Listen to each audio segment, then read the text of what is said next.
물론 이 부활에 대한 인상은 제각각 다릅니다. 예수를 안 믿는 사람들, 교회 바깥에 있는 사람들은 대부분 부활에 대해서 썩 긍정적이지 않습니다. 비과학적인 주장이다 이렇게 생각들을 하기도 하고, 혹은 이제 전통적으로 이 예수의 추종자들, 예수님의 제자들, 이미 2000년 전에 예수님의 제자들이 헛소문을 낸 것이다. 자기들의 스승이 비참하게 죽은 것에 대해서 받아들이지 못하는 이 정신적인 어떤 멘탈 붕괴죠, 요즘 말로 하면. 그 상황에서 지어낸 것이다. 그래서 시신을 도굴해서 훔쳐가서 없애버린 것이다. 이렇게 주장하는 사람들 지금도 있습니다. 이런 사람들은.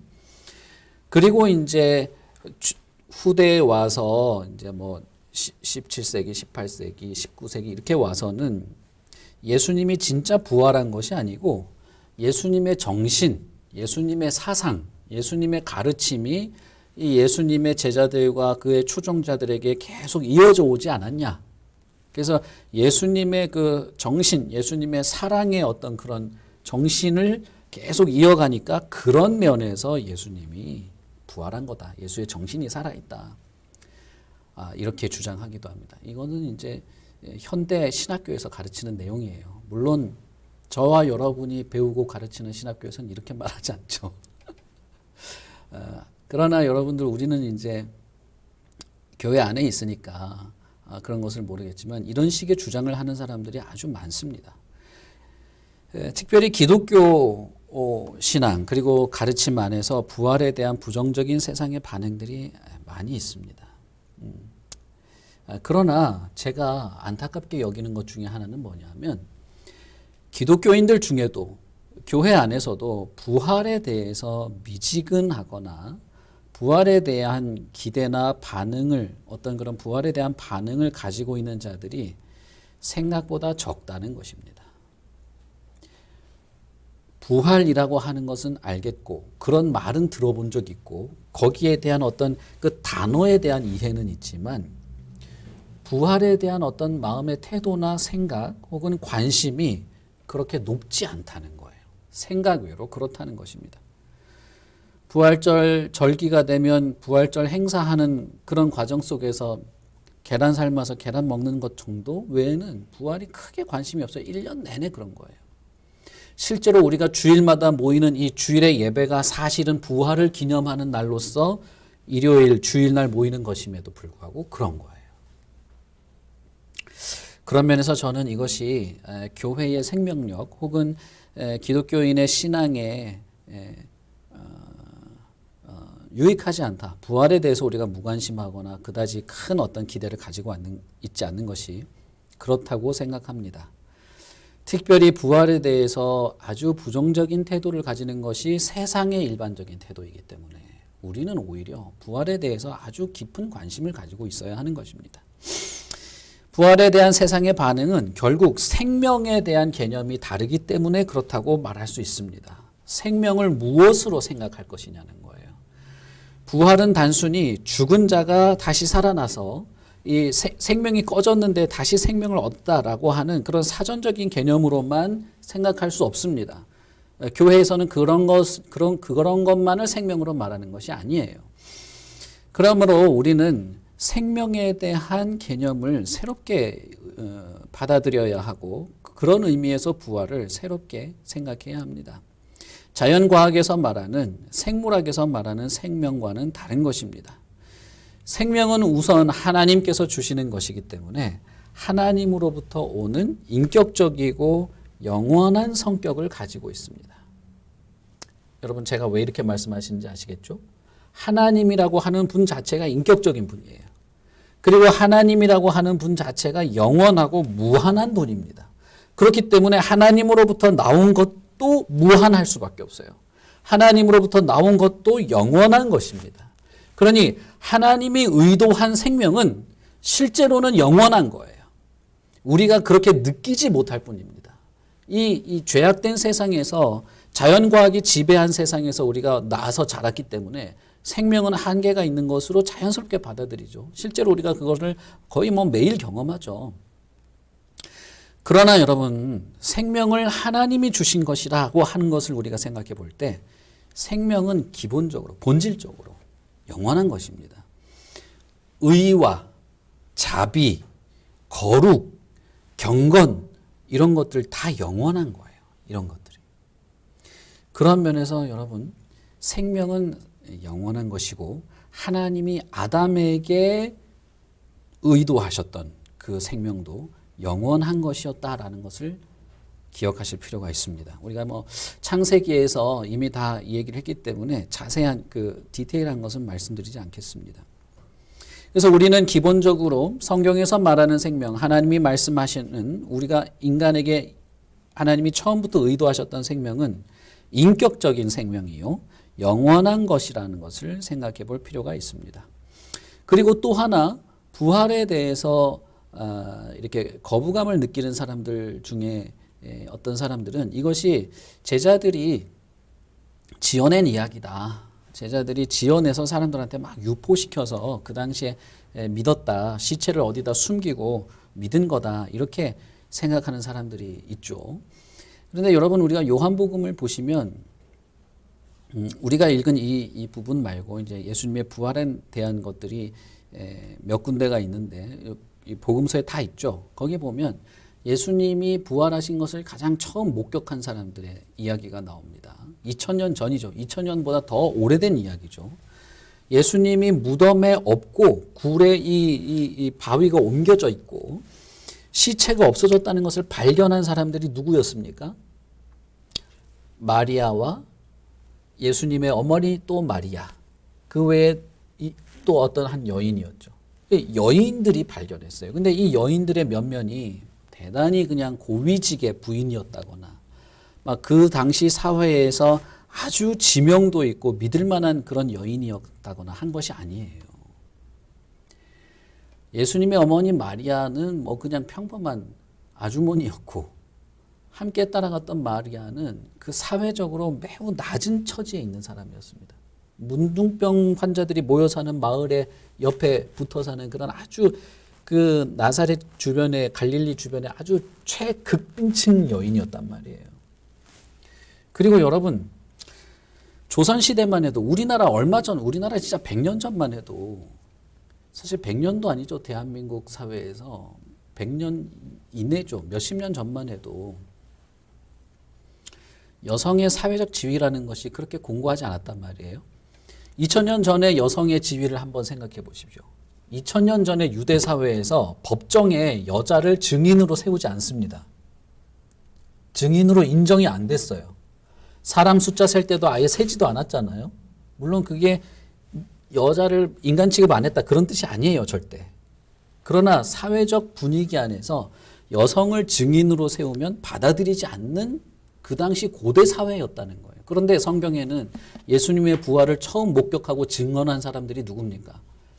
이 여인들이 지위도 최극빈층이에요, 최극빈층. 문둥병 마을 옆에 사는 사람, 예수님의 어머니는 목수 부인.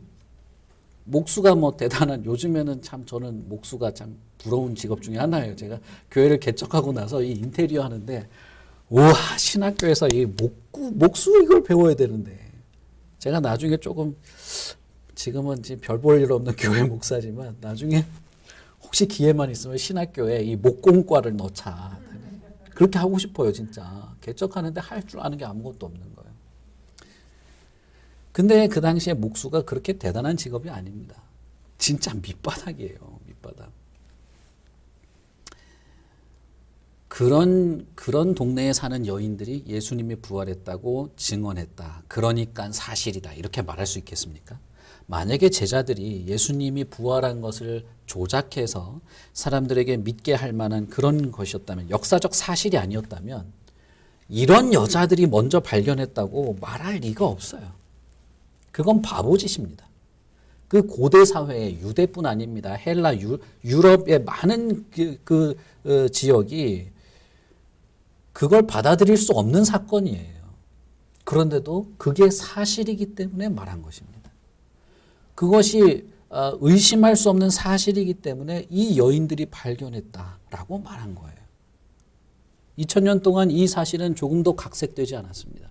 만약에 이 성경이 2000년 동안 각색된 책이라면 이런 사건들은 없었을 거예요. 여인이 실제 발견했다 할지라도 여인의 이름들이 지워졌을 겁니다. 그러나 이것은 아주 간단한 겁니다. 적어도 최소한의 지성과 교양이 있는 사람이라면 이 사실에 대해서 이상하다고 여겼을 거예요. 왜 이 사람들은 그렇게 별 볼 일 없는 여인들의 주장을 신빙성 있는 것으로 기록했을까? 그것이 역사적 사실이기 때문입니다. 부활의 목격자들은 이 여인뿐 아니었습니다. 예수님은 부활하셔서 수많은 사람들과 만나셨고 예수님이 부활 후에 승천하실 때 그때는 이미 수백 명의 사람들이 부활하신 예수님을 보고 있었어요. 그리고 그들이 예수님이 올 것을 기대하면서 모여서 기도했죠. 그리고 오순절 성령 강림이 있었던 것입니다. 그렇다면 그 수백 명의 사람들이 동시에 집단 최면에 걸렸었다고 말해야 되는데 그런 일은 가능하지가 않아요.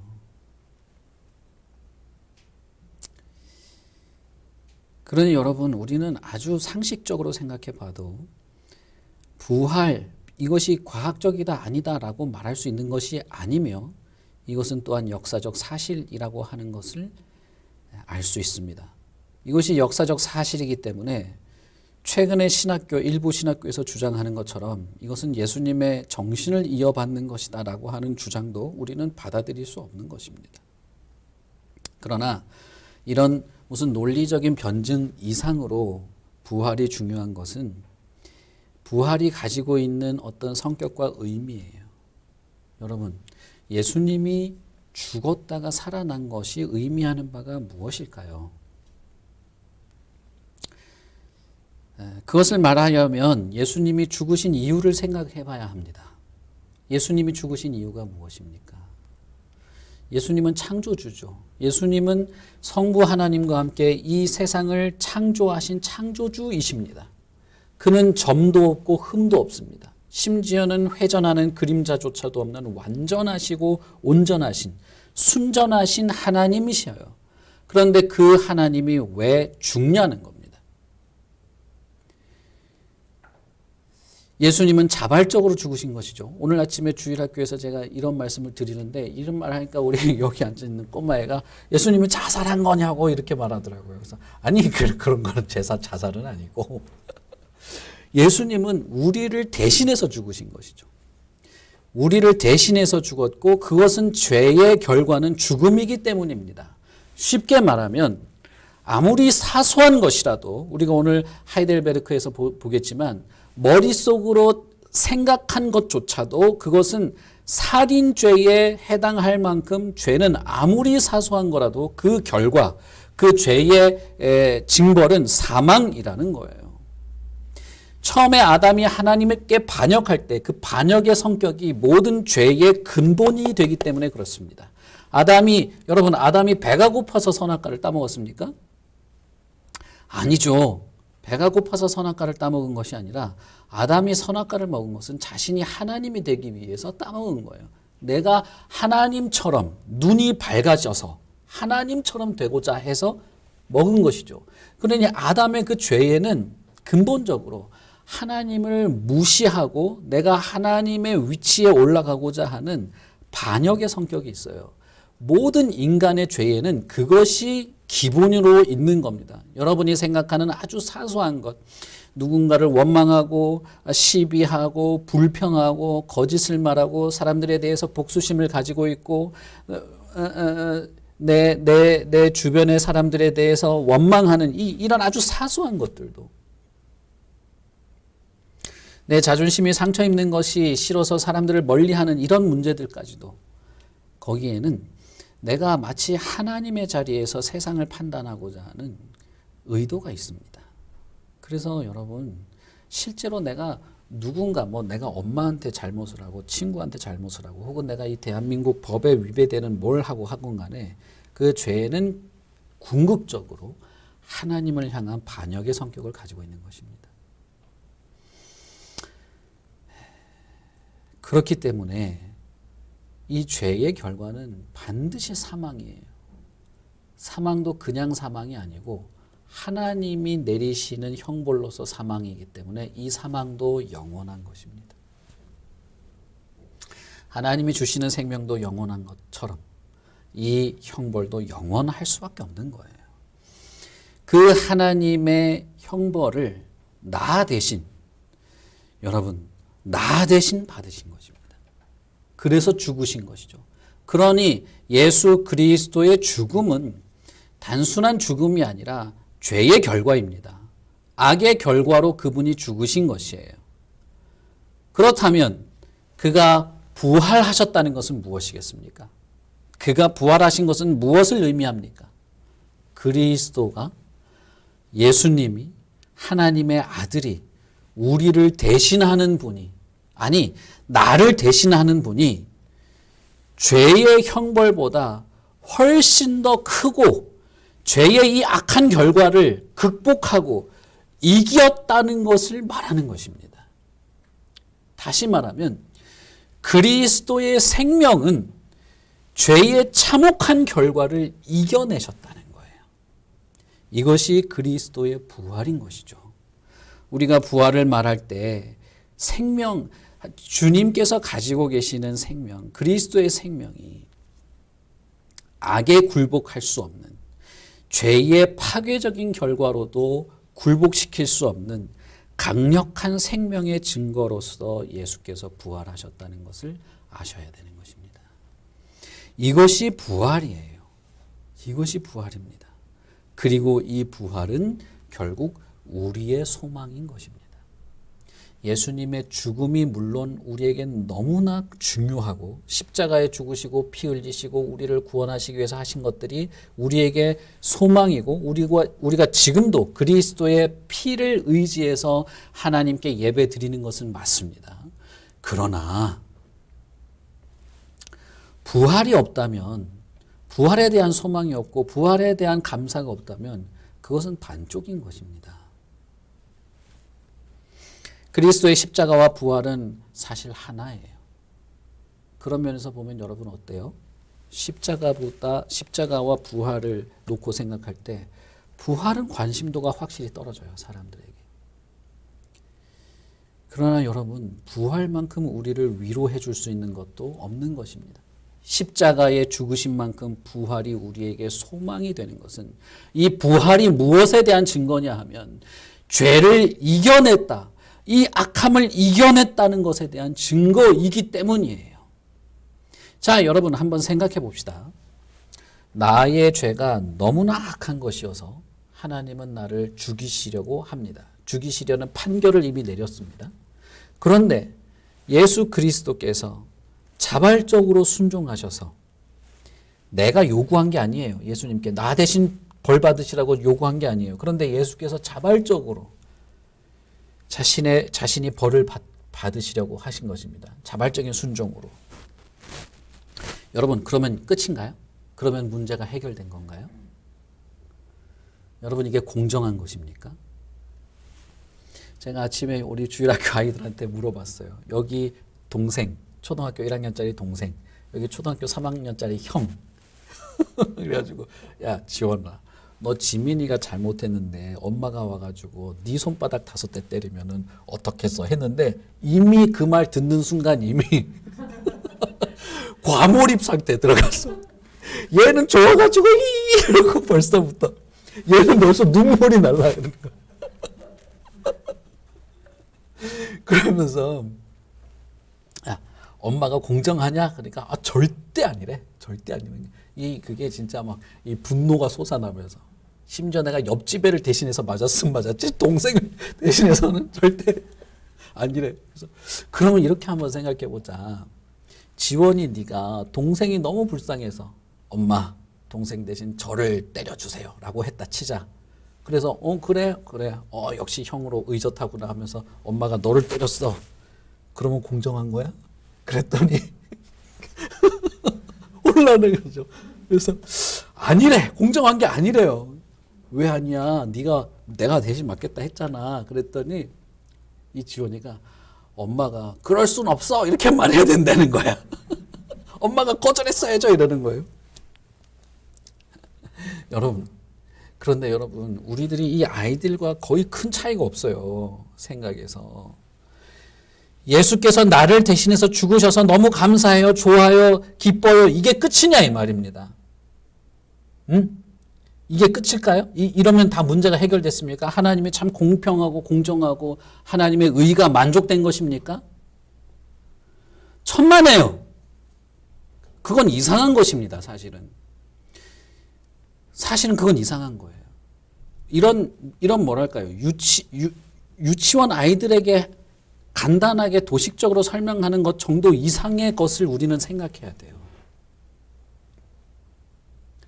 나 대신에 벌 받으면 끝나냐 이 말입니다. 그러면 나는 뭔데요, 나는? 하나님이 죄의 악함을 극복하시고 그리스도의 생명, 하나님의 생명이 그보다 훨씬 더 강대한 것을 드러내시는 것에는 사실은 이 문제가 해결되기 위해서는 죄인인 내가 온전해지는 것까지 가지 않으면 이것은 해결된 것이 아닙니다. 바꾸어 얘기하면 그리스도께서 십자가에 죽으시는 것 그리고 부활하신 것은 분명한 목적이 있는 거예요. 나를 구원하려고 맞죠? 죄인을 구원하시려는 그리스도의 사랑 안에서 시작된 게 맞죠? 그런데 죄인인 나를 그냥 불쌍히 여겨서 그냥 용서해 주시는 거냐는 말입니다. 너가 대신 벌 받았어? 그러면 다 없는 걸로 치자. 이걸로 끝났냐는 거예요. 그게 아니라 죄인인 나를 고치시고 온전케 하시고 새롭게 하시고 거듭나고 진리 가운데 서게 하고 새롭게 함으로써 죄를 떠나서 의의 자녀로 살도록 하셔야지만 이게 제대로 된 해결이다 이 말입니다. 그래야 이 판결자가 의로운 판결자고 공정한 판결자가 되는 것이죠. 그렇기 때문에 부활이 우리에게 소망이 되는 이유는 죄를 이겨낼 수 있는 생명력이 있다는 사실 때문이에요.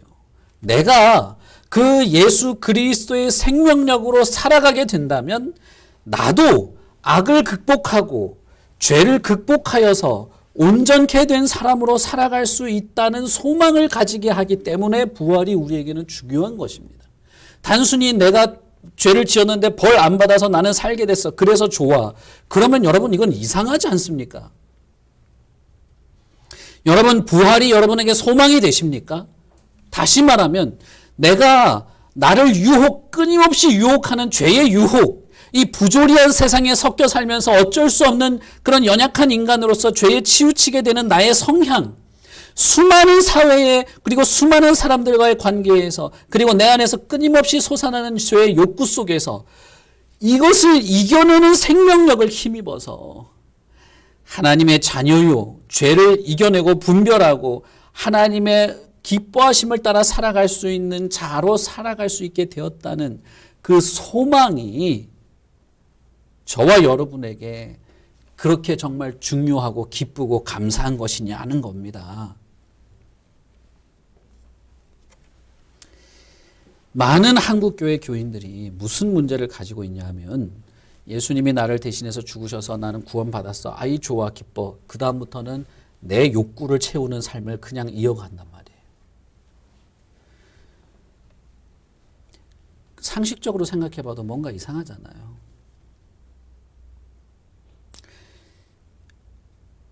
왜 이 세상에 악의 문제가 있느냐 이것은 여러분 지금 설명드리지 않겠습니다. 그리고 이것을 우리가 어떻게 조화롭게 설명할 수 있을지 이건 참 어려워요. 제가 창세기 설명을 말씀을 드렸긴 합니다만 그러나 분명한 것은 이것입니다. 이 악한 이 죄의 고통 속에 하나님 스스로 들어오셔서 고통을 당하셨다는 거예요. 하나님의 아들이신 예수 그리스도께서 이 지독한 고통 속으로 스스로 들어오셔서 고통을 당하셨다는 거예요. 이게 우리가 알 수 있는 거죠. 이게 우리에게는 확실한 것입니다. 그리고 이 고통을 주님은 우리보다 훨씬 더 크게 겪으시고 그리고 이것을 극복하여 이겨내신 것이죠. 그래서 중요한 것은 부활이 단지 우리가 죽고 살고 우리가 죽어도 다시 살고 천국에 살고 하는 어떤 현상이나 사건을 의미하는 것이 아니라 생명의 본체이신 그리스도의 생명력으로 나도 살 수 있고 그 안에서 내가 이 악을 극복하며 이 고통의 깊이를 물론 느낄 수도 있지만 그러나 이 고통 속에 굴복하지 않게 되리라는 소망을 주는 내용이 되기 때문에 그렇습니다. 오늘 우리가 읽은 본문의 말씀을 한번 생각해 봅시다. 예수님께서 이렇게 기도하십니다. 아버지여, 아버지께서 내 안에, 내가 아버지 안에 있는 것 같이 그들도 다 하나가 되어 우리 안에 있게 하사 세상으로 아버지께서 나를 보내신 것을 믿게 하옵소서. 여러분, 지금 예수님이 무슨 말씀을 하고 계십니까? 예수님이 지금 죽기 전에 기도하시는 것인데 하나님께서 내 안에, 내가 아버지 안에 있는 것처럼 이 사람들, 예수님이 택한 사람들이죠. 17장 이 기도에 나오는 사람들은 단지 이 제자들, 사도들만 말하는 것이 아니라 예수님이 택하신 모든 사람을 말하는 겁니다. 이 예수님이 택하신 모든 사람들이 다 하나가 되어서 우리 안에 있게 하십시오 라고 말하고 있어요. 기도하고 있어요. 22절에 보시면 내게 주신 영광을 내가 그들에게 주었사오니 이는 왜냐하면 그 이유는 이런 뜻이죠. 우리가 하나가 된 것 같이 그들도 하나가 되게 하려고 한 것입니다. 이렇게 말하죠. 21절은 하나님께 그들을 우리와 함께 하나가 되게 해주십시오 라고 기도하고 22절은 이미 내가 그렇게 하려고 합니다. 내가 그렇게 했습니다. 이렇게 말한 거예요. 그러니 21절은 성부께 간구하고 22절은 성부가 그렇게 했다는 걸 말하는 거예요. 여기서 우리가 알 수 있는 것은 무엇입니까? 예수님이 단순히 십자가에 죽으시고 부활하셔서 자 됐지 너희들 이제 새로운 마음으로 살아 잘 살아 이게 아니라는 겁니다. 예수님이 십자가에 죽으시고 부활하신 것이 무엇을 향한 것이냐? 그 목적이 무엇이냐? 이 죄인들, 하나님의 진노의 대상이었던 자들, 아니 태생이 흙덩어리로 빚어진 이 피조물이 영원한 창조주이신 성부와 성자와 성령의 이 삼위일체의 밀접한 사랑의 관계에 들어올 수 있도록 하겠다는 거예요. 목적이 그거예요. 그러니 여러분, 예수 그리스도의 부활은 바로 이것이 가능하다고 하는 증거가 됩니다. 이것이 가능하다는 소망이 되는 거예요. 이것이 우리의 기대가 되는 것입니다. 그리스도처럼 그리스도의 생명력으로 내가 살아있게 됨으로써 그분의 생명에 동참하는 것을 말하는 것입니다. 바울 사도는 그의 편지에서 이렇게 말합니다. 그리스도께서 십자가에서 죽으실 때 우리도 그와 함께 죽었고 그리스도께서 부활하실 때 우리도 그와 함께 부활했다. 이 말은 무엇입니까? 우리가 십자가에서 직접 매달려 죽은 적은 없죠. 그러나 십자가에서 죽으실 때 그리스도 안에 그분이 택한 모든 사람이 그가 죄의 결과로 죽으시는 것과 마찬가지로 우리도 죄에 대해서는 죽는 일에 동참한다는 겁니다. 영적으로 그렇다는 거예요. 그것은 어떤 행위를 우리가 경험했다는 것이 아니라 다분히 어떤 것에 대한 어떤 법적인 용어죠. 그렇게 된다는 겁니다. 그리스도 안에 있는 사람들은 이렇게 적용을 받는다는 겁니다.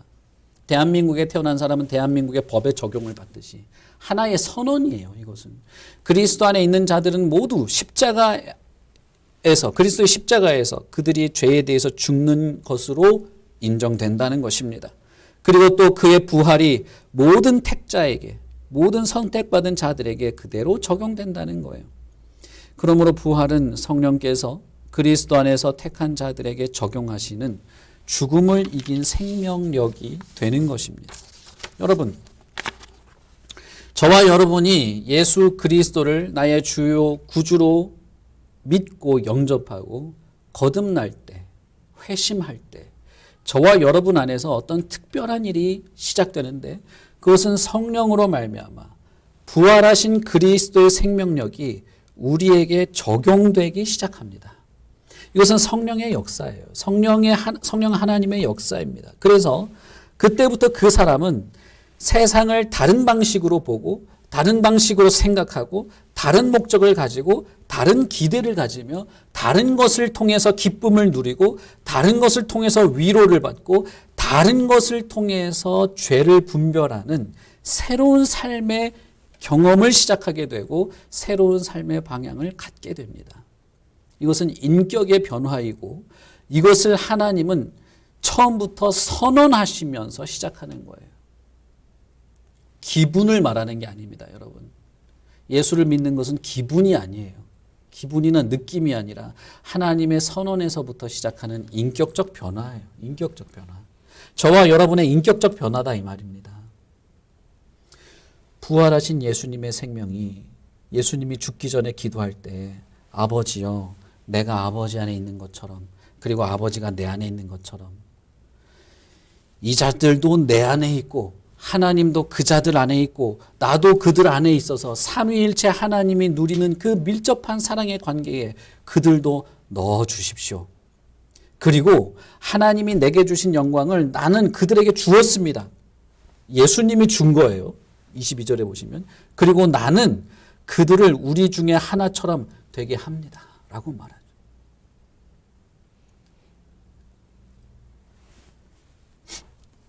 그런 면에서 보면 부활은 무엇입니까? 부활은 단순히 살아나는 것이 아닙니다. 부활은 예수 그리스도와 연합하는 거예요. 삼위일체 하나님과 교통하고 교제하고 하나가 되는 것입니다. 하나가 되는 거예요. 이것을 우리는 부활을 통해서 볼 수 있습니다. 이 생명력이 우리에게 주어지기 때문이에요. 이 생명이 우리에게 공유되기 때문에 이제는 우리가 그리스도의 공로로 말미암아 구원을 얻고 삼위 하나님과 인격적인 하나됨으로써 하나님과 우리가 하나 되는 것을 목적으로 하는 부활인 것을 우리가 알 수 있는 것이죠. 하나님의 어떤 선언, 하나님의 말씀은 단순히 말로만 그치는 것이 아닙니다. 하나님의 말은 곧 그것이 실행되는 것이고 진리이고 세상의 존재 근거가 되기 때문에 하나님이 내가 너를 사랑한다 라고 하는 것은 단순히 말로 끝나지 않아요. 하나님께서 내가 너희를 구원한다 라고 하는 것도 단순히 말로 끝나는 게 아닙니다. 하나님이 말씀하시면 세상이 존재했던 것처럼 하나님의 그 말씀은 그것은 곧 그 존재의 본질을 드러내게 돼요. 그러니 하나님이 내가 그들을 우리 중에 하나같이 하려고 합니다라고 하는 순간 이 선언은 법적에서 땅땅땅 그들은 그리스도 안에 속한 사람들은 하나입니다. 땅땅땅 법적으로 선언하는 순간 그것은 신자의 본질이 되는 것입니다. 그러면 여러분 예수 그리스도를 참으로 믿고 참된 믿음을 가지고 거듭난 신자는 이 생명력을 가지고 그리스도 안에서 하나님과 공유하는 사랑과 풍성한 영광의 복을 얻게 될 것이고 그렇게 됩니다. 여러분 이것을 소망하며 살아보신 적이 있습니까?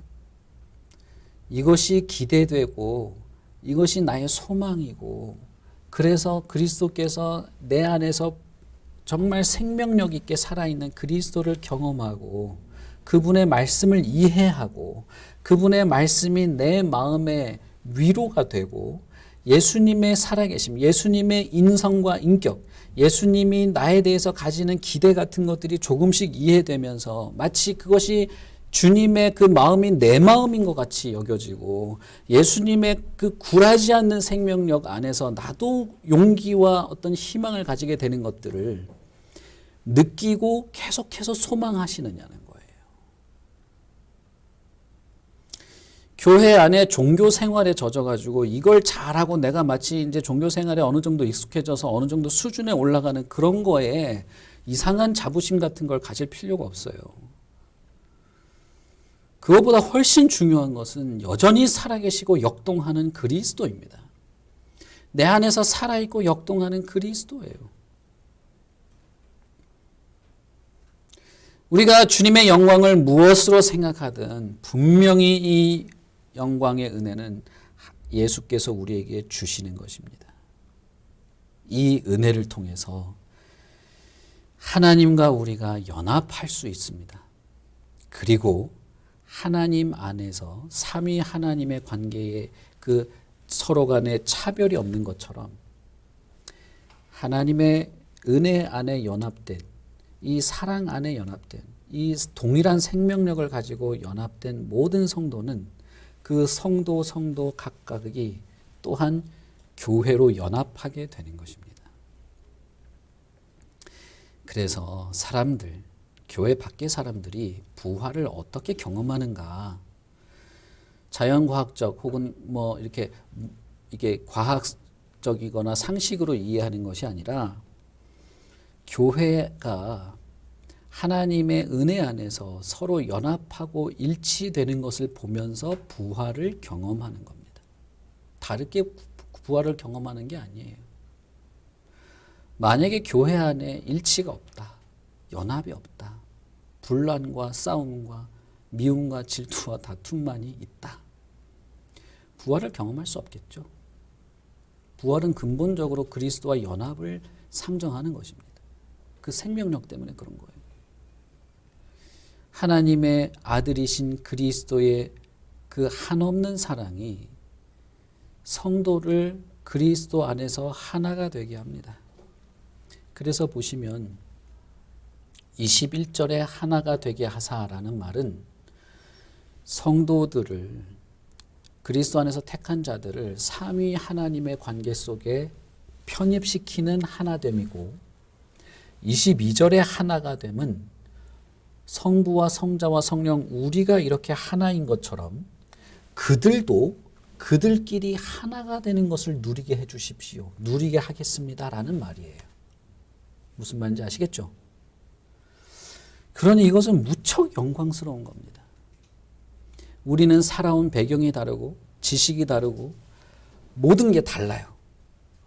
그러나 우리가 어떻게 하나가 될 수 있냐 하면 우리 안에 그리스도라고 하는 하나의 공통 분모를 가지고 하나가 되는데 이것은 어떤 이념이나 개념이나 훈련으로 된다는 것이 아니라 하나의 생명을 가지고 있기 때문에 이 생명력 안에서 서로가 하나가 된다는 것입니다. 내가 아버지 안에 아버지가 내 안에라고 하는 방식으로 성도들은 서로 하나가 됩니다. 그래서 우리 요한복음 13장 34절에 보시면 예수님이 뭐라고 하십니까? 내가 너희를 사랑한 것 같이 너희도 사랑하라 라고 말하죠.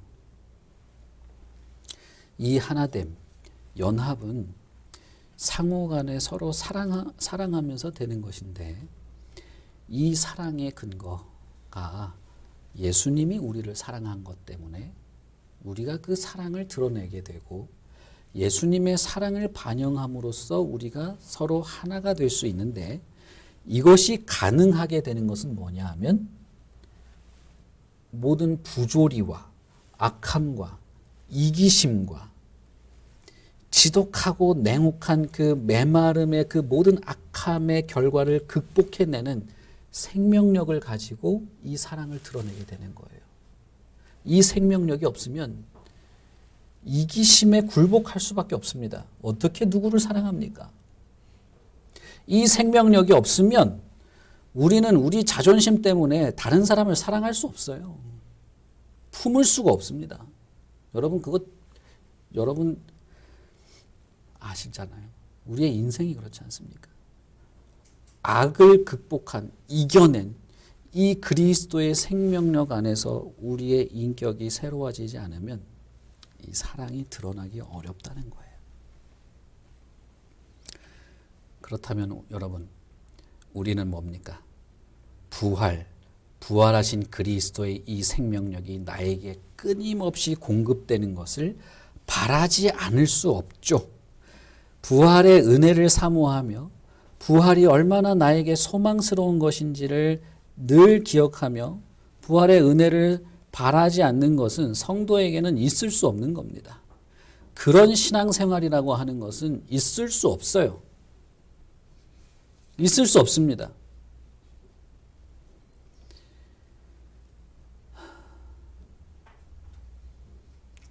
그리스도와 연합, 그리고 그리스도와 하나가 되어서 살아가는 신적 자녀로서의 삶이 내 안에서 이어져 가는 것을 바라지 않으면서 살 수 없는 겁니다. 부활하신 그리스도와 연합한 성도 혹은 부활하신 그리스도와 연합한 교회는 이 세상에 부활이 사실이다라고 증명하는 구체적인 결과물이에요.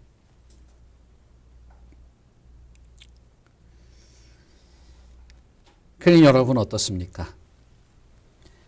제가 지금 3, 40분 동안 부활에 대해서 간단하게 말씀드렸는데 이것만 있는 게 아니에요. 이것만이 끝이 아닙니다. 저와 여러분은 부활하신 주님과 부활의 생명력과 그 안에서 우리 안에 벌어지는 많은 것들에 대해서 늘 관심을 가져야 되고 그 생명력으로 내가 살기를 바라셔야 되고 그것이 우리 간에 일치를 이루는 것들을 기대하셔야 되고 무엇보다 내가 성부와 성자와 성령의 그 삼위일체 가운데 내가 마치 그 안에 끼어든 것처럼 하나님의 마음과 그리스도의 마음과 성령의 마음과 그 열심이 내 마음인 것과 같은 그런 은혜와 풍성함을 누리기를 원하시고 누리셔야 되는 것입니다.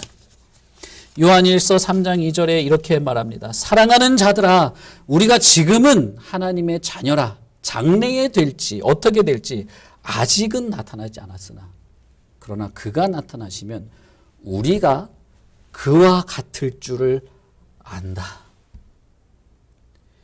이게 요한 사도의 소망이었어요. 요한 이 사도의 소망이었어요. 사랑하는 자들아, 우리가 하나님의 자녀라.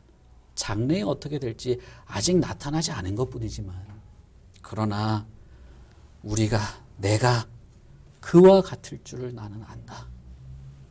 그래서 나는 산다는 거예요. 여러분 만약 이것을 소망하는 사람이 어떤 삶을 살까요? 이걸 소망하는 사람이 어떤 삶을 살까요? 제가 참 죄송한 말씀이지만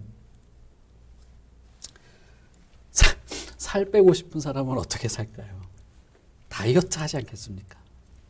다이어트 하지 않는 사람은 그 사람은 살 빼고 싶은 사람이 아니에요. 저는 살 빼고 싶지가 않습니다. 다이어트 안 하죠.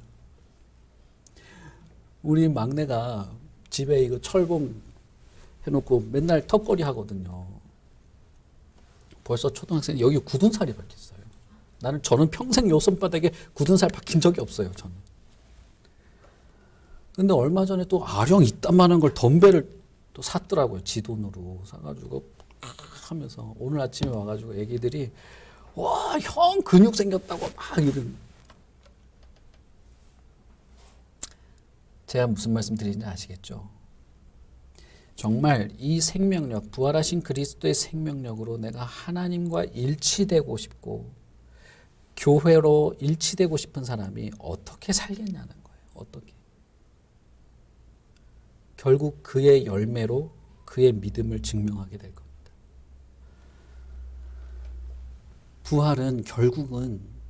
부활은 마지막으로 그가 나타나시면 나타나신 그분을 보니 나와 그분이 하나로구나, 하나였었구나, 하나로 내가 정말 살아왔구나 라고 하는 것을 확증하게 되는 미래의 소망을 담고 있습니다.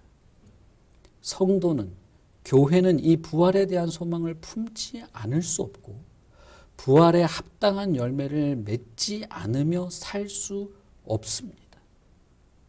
그러니 여러분, 예수 믿는 척 하지 마세요.